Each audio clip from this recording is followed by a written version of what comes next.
Hello.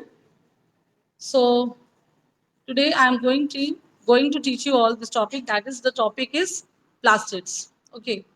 So first of all, few of the points which are required for plastids, which you must know. Those points are like E. Haeckel introduced the term plastids. He has not actually discovered. He introduced this term. Okay. So plastids are double membrane semi-autonomous. When we are talking about double membrane, other than the plastid, the another organelle is which is double membrane, that is mitochondria. So mitochondria is double membrane structure. Then this plastid is double membrane. Then semi-autonomous.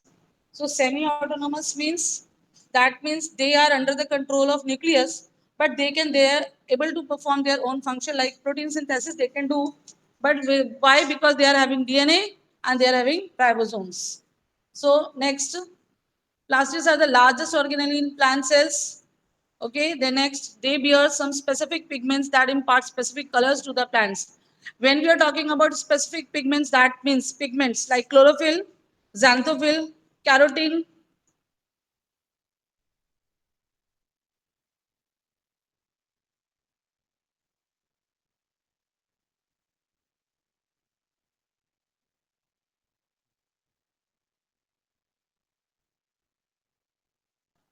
Okay, so pigments like chlorophyll pigment is there.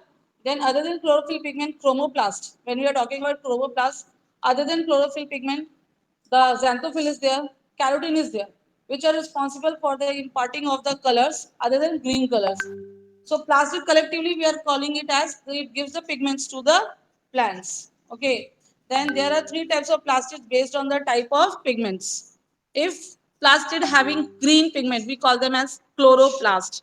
If having other than green like yellow, orange, we call them as chromoplast. If it does not having any type of the pigment, we call it as leucoplast. So these are the chloro, chromo and leucoplast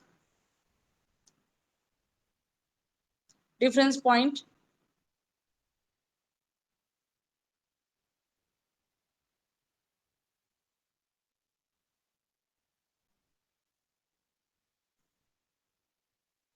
Okay, let it be like this only.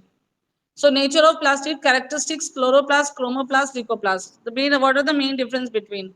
When we are talking about nature of plastic, chloroplasts are photosynthetic because they are having chlorophyll. Chromoplasts are non-photosynthetic. They do not have chlorophyll. Chlorophyll is required for the capturing of the sunlight. And if in chromoplast, no chlorophyll, no capturing of the sunlight. Then leucoplast, non-photosynthetic. Non-photosynthetic because they do not have any of the pigments, so they are non-photosynthetic. Main function of leucoplast is it is given here only. Significance में होगा, नहीं तो फिर ऐसे बोल सकते हैं देख क्लोरो ग्लूकोप्लास्ट का फंक्शन है स्टोरेज करना, स्टोर करना, जितना भी फूड है वो स्टोर कर लेता है. Colour of pigment obviously green chloroplast, chlorophyll, chromoplast red, orange or yellow pigment, that is we call it as carotenoids. Very important this is. When you study in class 10th na, there you will study the role of carotenoids, not now in 9th class. So carotenoids का role अगर ऐसे हम कहें general भाषा में, तो जैसे हमें अपने आप को प्रोटेक्शन करने के लिए बहुत ज्यादा टेम्परेचर से, सनलाइट से बचने के लिए we need a shade, like that plants also need something in their body. So what they are having carotenoids. When excess of the temperature, if temperature goes rise, it is rising, then it actually protects the plants from the destruction of chlorophyll pigment, क्योंकि chlorophyll pigment destroy होना start हो जाएगा बहुत higher temperature पर, तो ये रोकता है ये होने से. We call it as carotenoids. But ठीक है, इसका कलर है जेंथोफिल है, कैरोटीन्स है, मतलब अलग येलो कलर है, ऑरेंज कलर है, बट इसका रोल बहुत इंपॉर्टेंट है जो कि 10th में आप फिर से पढ़ोगे. Leucoplast, colorless plastids, but store nutrients like starch, lipids. This is the function actually, है ना. क्या क्या स्टोर करेगा स्टार्च. कहाँ से स्टार्च बना, जब फोटोसिंथेसिस किया प्लांट ने, फिर वो फोटोसिंथेसिस में फॉर्मेशन हुआ ग्लूकोज का, फिर ग्लूकोज कन्वर्ट हुआ स्टार्च में फाइनली. हमारे बॉडी और प्लांट में बहुत बड़ा डिफरेंस है ये. हम लोग ग्लूकोज से हम लोग पहले स्टार्च लेते हैं, कॉम्प्लेक्स फॉर्म को लेते हैं, फिर हम उसे कन्वर्ट कर देते हैं सिंपलर फॉर्म में. प्लांट सिंपलर फॉर्म बनाते हैं, फिर उसको कन्वर्ट कर देते हैं कॉम्प्लेक्स फॉर्म में और स्टोर करते हैं लाइक स्टार्च. तो स्टार्च कहाँ जाके स्टोर हो गया, ल्यूकोप्लास्ट.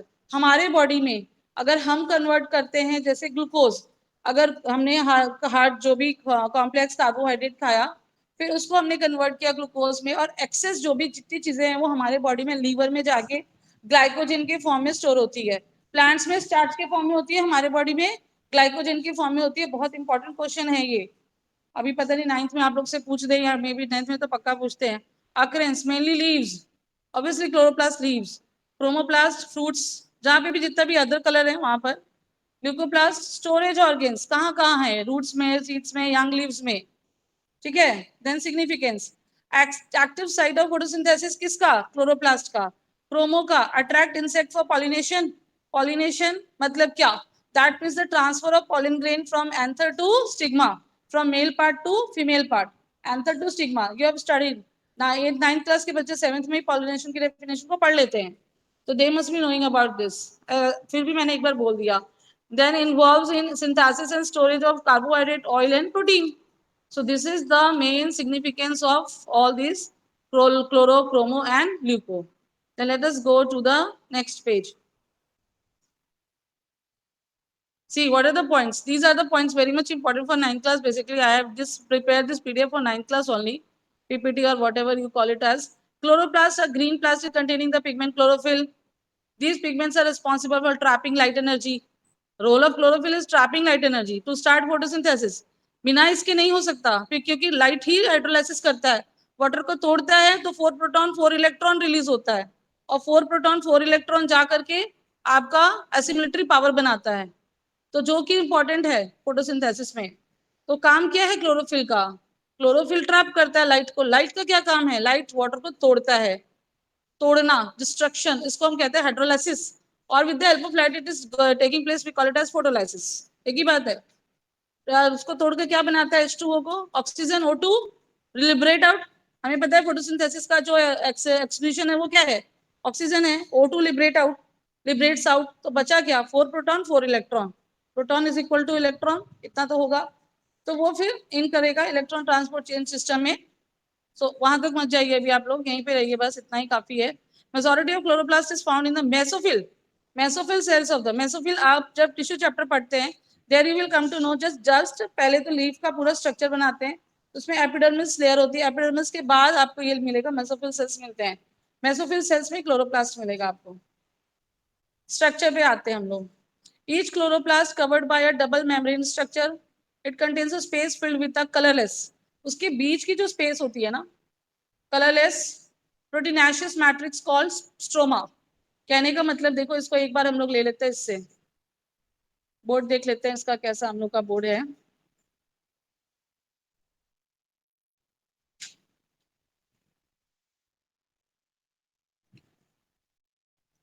ये अगर है, ठीक है, क्या है, प्लास्टिक है, डबल मेम्ब्रेन, ये डबल मेम्ब्रेन, इसके बीच का जो स्ट्रक्चर है, इसके बीच का जो ये जो स्पेस है, दिस स्पेस, इसको हमने क्या बोला, हमने कहा स्ट्रोमा। यही तक मैंने बोला, अभी फिलहाल मैंने इतना बोला। आगे देखते हैं फिर पीपीटी में और क्या क्या है, क्योंकि मुझे पता है इसके बाद थैलाकॉइड ग्राना सब होगा। So let us come to that PPT once again. The stroma, stroma समझ में आ गया होगा आप लोग सबको। Stroma contain a small circular DNA, because ये सेमी ऑटोनोमस है तो डीएनए होगा, राइबोसोम्स होगा, सेवरल एंजाइम्स होंगे, ठीक है। उसके बाद number of organised flattened membranous sacs are present in the stroma called thylakoids. ये बहुत इंपॉर्टेंट है, थैलाकॉइड के बिना कोई कहानी नहीं प्लास्टिड की। थैलाकॉइड ही जो है जिसमें क्लोरोफिल रहते हैं। तो membranous sacs are present in the stroma called thylakoids. इसको मैं भी ड्रॉ करके समझा देती हूँ आप लोग को। Thylakoids are arranged in the stacks like the piles of the coins. जैसे कि 5 रुपए का सिक्का ले लो आप, एक के ऊपर एक रख के देखो तो कैसा दिखेगा आपको, पूरा पाइल दिखेगा। बस वैसा ही होता है, थैलाकॉइड एक के ऊपर एक के ऊपर एक रख के, तो पूरे यूनिट को हम ग्राना बोलते हैं। मे बी यहाँ पे डायग्राम होना चाहिए। Grana are the site of light reaction. Photosynthesis के दो फेजेस होते हैं, एक लाइट रिएक्शन होता है, दूसरा डार्क रिएक्शन होता है।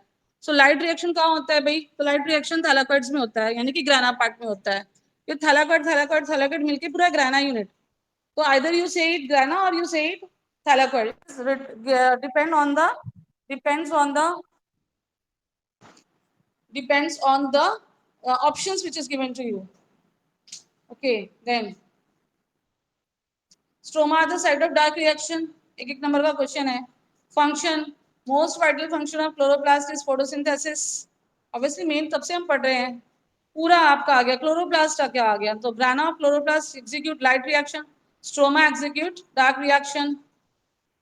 ठीक है, इसका एक बार डायग्राम पे आ जाते हैं फिर से।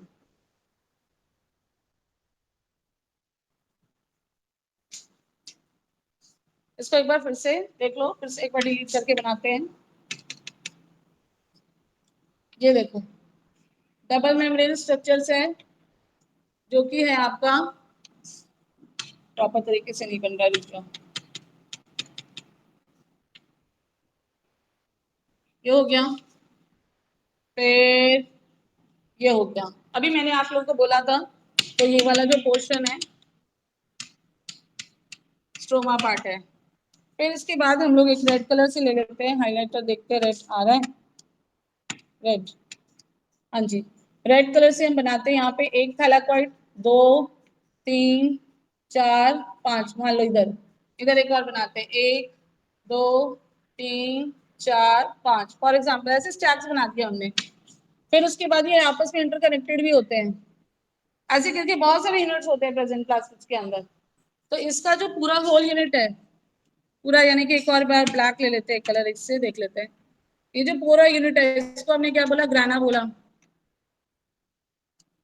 और इसको मैंने अभी नया नाम देने जा रही हूँ, जो अभी मैंने नहीं बोला अभी तक, स्ट्रोमा लेमिला।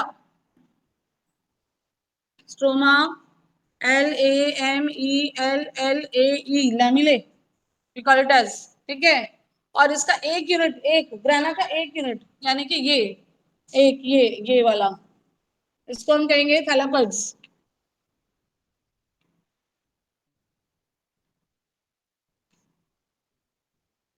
ठीक है, स्ट्रक्चर में और कुछ क्या, और डीएनए बना लो, कुछ एक कलर कलर से बना लो, ब्लू कलर से यहाँ पे डीएनए का एक सर्कुलर बना लो, circular DNA is present in the plastid, ribosomes बना लो। दोनों इंपॉर्टेंट है, अगर ये दोनों नहीं होंगे तो प्रोटीन की सिंथेसिस नहीं होगी। ये हो गया, फिर स्ट्रोमा पार्ट हो गया, इसको आप लेबलिंग कर लो, डीएनए है ये, इसको आप लेबलिंग कर लो, राइबोसोम्स है ये। मतलब this is the structure of plastid, this is double membrane structure, semi autonomous. Okay, so I hope कि आपको समझ आया होगा ये टॉपिक, और जितने भी डाउट्स है वो अभी ले लेते हैं आप लोगों से।